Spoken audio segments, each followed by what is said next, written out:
ప్రధాని నరేంద్ర మోదీ నివాసంలో ఎన్డీఏ పక్ష నేతల సమావేశం కొనసాగుతోంది. ఈ సమావేశానికి చంద్రబాబు, పవన్ కళ్యాణ్, నితీష్ కుమార్, చిరాగ్ పాస్వాన్, అనుప్రియ పాటిల్, ఏక్నాథ్ షిండే, జితిన్ రామ్ మంఝీ, జయంత్ చౌదరి సహా పలువురు నేతలు హాజరయ్యారు. వారితో పాటు బీజేపీ కీలక నేతలు అమిత్ షా, రాజ్నాథ్, నితిన్ గడ్కరీలున్నారు.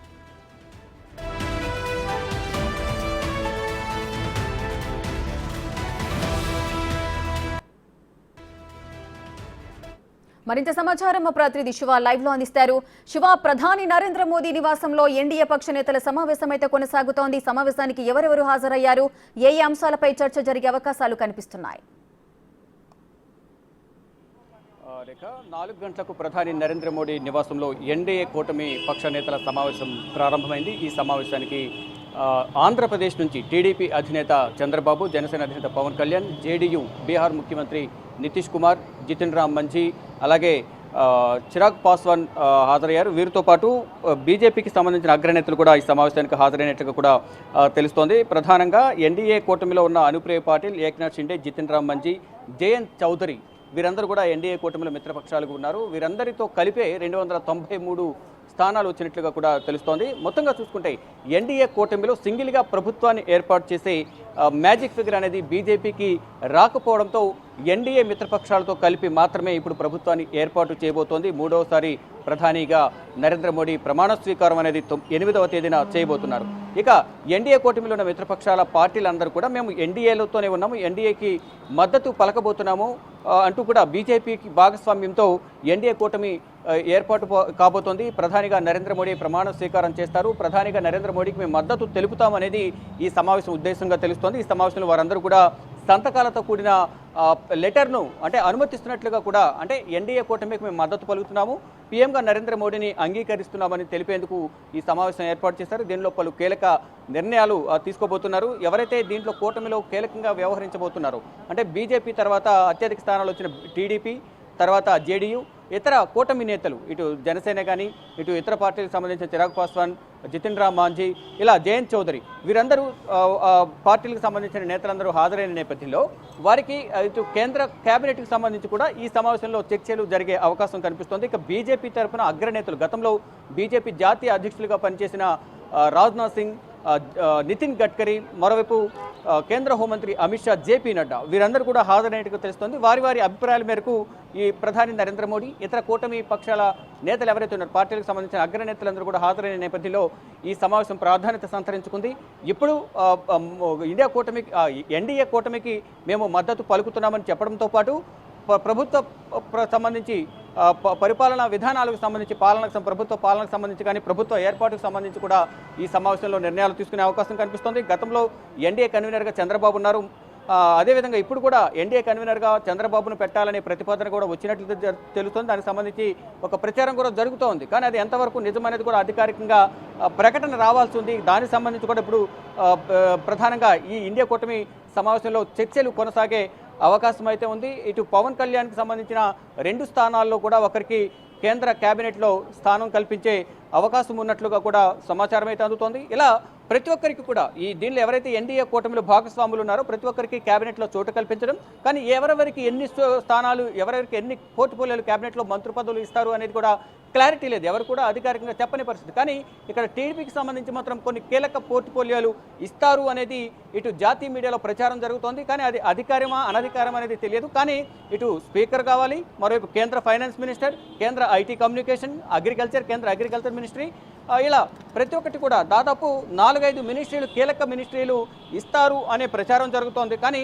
అక్కడ స్పీకర్గా చేయడానికి ఇప్పుడున్న వారిలో అనుభవజ్ఞులు ఎవరు ఉన్నట్లు కూడా మనకు తెలియడం లేదు. అంటే ఉన్న 21లో ఉన్న అందరూ కూడా జూనియర్స్ ఉండడం, కానీ సీనియర్లు ఎవరు కూడా అంత అవగాహన, అనుభవం ఉన్న వాళ్ళు ఎవరు కూడా అక్కడ కనిపించిన పరిస్థితి. గతంలో చూసుకుంటే కనుక లోక్సభ స్పీకర్గా జీఎంసీ బాలయోగి ఉన్నారు. ఆయన బడుగు బలహీన వర్గాలకు సంబంధించిన సమాజ వర్గానికి చెందిన వ్యక్తి కాబట్టి అప్పుడు గతంలో లోక్సభ స్పీకర్గా అవకాశం కల్పించారు చంద్రబాబు నాయుడు గతంలో ఎన్డీఏ కూటమిలో ఉన్న సందర్భంలో. కానీ ఇప్పుడు లోక్సభ స్పీకర్గా ఎవరికి అవకాశం ఇస్తారు, ఒకవేళ ఏపీ నుంచి ఇవ్వాలి అనుకుంటే కనుక ఎవరికి ఇస్తారనే దానిపై కూడా కొంచెం చర్చ అయితే కొనసాగుతుంది. మరి కేబినెట్కి సంబంధించి కూడా, కేబినెట్ హోదాకు సంబంధించి ఇటు బీజేపీ సంబంధించి పురంధేశ్వర్ ఉన్నారు, మరోవైపు సీఎం రమేష్, మరోవైపు బీజేపీ నుంచి తొలిసారిగా విజయం సాధించిన భూపతిరాజు శ్రీనివాసు ఉన్నారు ఎంపీగా. ఆయనకి ఇస్తారా, లేదా ఇటు జనసేన నుంచి 2 ఉన్నాయి కాబట్టి దాంట్లో ఒకరికి అవకాశం కల్పించే అవకాశం ఉంది.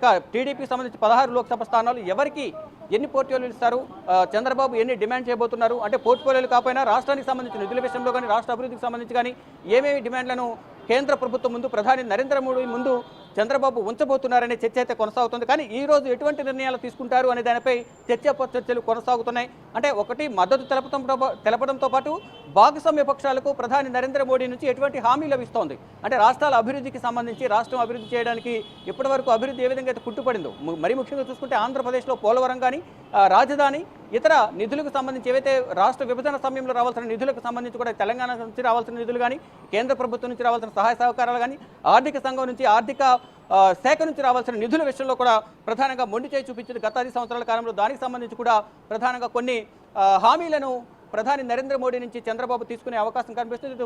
పవన్ కళ్యాణ్ కూడా ఈ సమావేశంలో పాల్గొంటున్న నేపథ్యంలో ఇద్దరు కూడా రాష్ట్ర అభివృద్ధికి సంబంధించి నిధుల కేటాయింపుకి సంబంధించి ప్రధానంగా చర్చిస్తారని కూడా మనకు ప్రచారం అయితే జరుగుతోంది. దానికి సంబంధించి ఒక సమాచారం అయితే ఉంది. కానీ ఈ రోజే వీటన్నిటిపై చర్చిస్తారా లేదా ఓన్లీ పాలనా వ్యవహారాలకు సంబంధించి మాత్రమే చర్చలు జరుగుతాయా అనేది కూడా చూడాల్సి ఉంది. అంటే 4 గంటలకు ఈ సమావేశం ప్రారంభమైంది. దాదాపు 2 గంటల పాటు అంటే 4 గంటల నుంచి 1.5 hour 2 hours జరిగే అవకాశం ఉన్నట్లుగా తెలుస్తోంది. అంటే 5:30 వరకు కూడా ఈ సమావేశం జరుగుతుంది.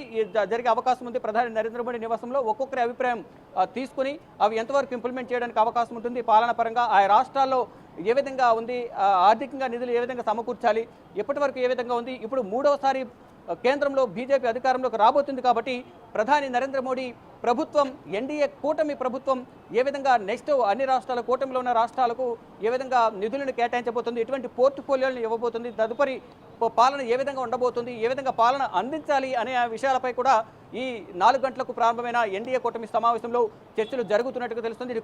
బీజేపీకి సంబంధించిన అగ్రనేతలందరూ కూడా హాజరయ్యారు. రాజ్నాథ్ సింగ్, కేంద్ర హోంమంత్రి అమిత్ షా, జేపీ నడ్డా, ఇటు కేంద్ర మంత్రి నితిన్ గడ్కరీ వీరందరూ కూడా అధ్యక్షులుగా చేసిన అనుభవం ఉన్న వ్యక్తులే. దానిలో భాగంగానే వారి అభిప్రాయాలు తీసుకోవడం, నెక్స్ట్ పాలనా పరంగా క్యాబినెట్లోకి ఇప్పుడు వరకు ఉన్న వారిని ఎవరెవరిని తీసుకోవాలని దానిపై కూడా చర్చలు జరుగుతున్నట్లు కూడా తెలుస్తుంది. ఈ రోజు ఉదయం పాత క్యాబినెట్ ఏదైతే 17వ లోక్సభకు సంబంధించి క్యాబినెట్ ఏదైతే ఉందో దాన్ని రద్దు చేసినట్టు సిఫారసు చేశారు. మరోవైపు ప్రధానిగా నరేంద్ర మోడీ రాజీనామా చేశారు. ఆ రాజీనామా లేఖను ఇటు మంత్రులు క్యాబినెట్ను రద్దు చేస్తూ సిఫారసు చేస్తున్న లేఖను కూడా ఇటు రాష్ట్రపతి ద్రౌపది ముర్ముకు సమర్పించిన నేపథ్యంలో ఆ రాజీనామాలను ఇటు ప్రధాని నరేంద్ర మోడీ రాజీనామాను కూడా యాక్సెప్ట్ చేశారు. తర్వాత కొత్త ప్రభుత్వం ఏర్పడే వరకు ఆపద్ధర్మ ప్రధానమంత్రిగా మీరే ఉండి చూసుకోవాలని తెలిపిన నేపథ్యంలో దానికి సంబంధించి 8వ తేదీ వరకు అంటే కొత్త ప్రభుత్వం ఏర్పడే వరకు కూడా వీరు ఆపద్ధర్మ ప్రధానమంత్రిగా ఇటు కేంద్ర మంత్రులుగా కొనసాగే అవకాశం అయితే ఉంది. ఇక 7వ తేదీన మరొకసారి పార్లమెంటరీ పార్టీ సమావేశం జరిగిన తర్వాత మరొకసారి ప్రధాని నరేంద్ర మోడీ రాష్ట్రపతి ద్రౌపది ముర్మును కలుస్తారు. కలిసి కొత్త ప్రభుత్వాన్ని ఆహ్వానించాలని కోరబోతున్నారు. కోరిన తర్వాత 8వ తేదీ సాయంత్రం ప్రధానమంత్రిగా 3వసారి ప్రధాని నరేంద్ర మోడీ ప్రమాణ స్వీకారం చేయబోతున్నారు. ఈ ప్రమాణ స్వీకార మహోత్సవ కార్యక్రమానికి మొత్తం ఎన్డీఏ కూటమి నేతలందరూ కూడా హాజరు కాబోతున్నారు. మరోవైపు ఇటు 9వ తేదీన ఏపీ ముఖ్యమంత్రిగా చంద్రబాబు ప్రమాణ స్వీకారం చేయబోతున్నారు. కాబట్టి ఇప్పుడే ప్రధానమంత్రి నరేంద్ర మోడీని ప్రమాణ స్వీకార కార్యక్రమానికి రావాల్సిందిగా ఆహ్వానం పలుకుతారంటూ కూడా మనకు సమాచారం అయితే అందుతుంది. వారితో పాటు ఇతర కేంద్ర మంత్రులు, ఇతర మంత్రులు ఎవరైతే ఉన్నారో ఇతర పార్టీలకు సంబంధించిన నేతలను కూడా కలిసి ప్రధానమంత్రితో పాటు ఇతర నేతలను కూడా ఈ ప్రమాణ స్వీకారానికి 9వ తేదీన సీఎంగా ప్రమాణ స్వీకారం చేయబోతున్న చంద్రబాబు వారందరికీ కూడా ఆహ్వానం పలికే అవకాశం ఉంది. మొత్తంగా చూసుకుంటే ఈ ఎన్డీఏ కూటమి సమావేశంలో నూతనంగా ఏర్పడబోయే ప్రభుత్వం ఎటువంటి విధానాలతో ముందుకు వెళ్ళాలి, ఎటువంటి ప్రణాళికతో ముందుకు వెళ్ళాలి, ఏ విధంగా పాలన కొనసాగించాలి, ఎటువంటి సుభిక్షమైన పాలన ప్రజలకు అందించాలి అనేది ప్రధానంగా ఈ దీంట్లో నిర్ణయాలు తీసుకునే అవకాశం కనిపిస్తోంది.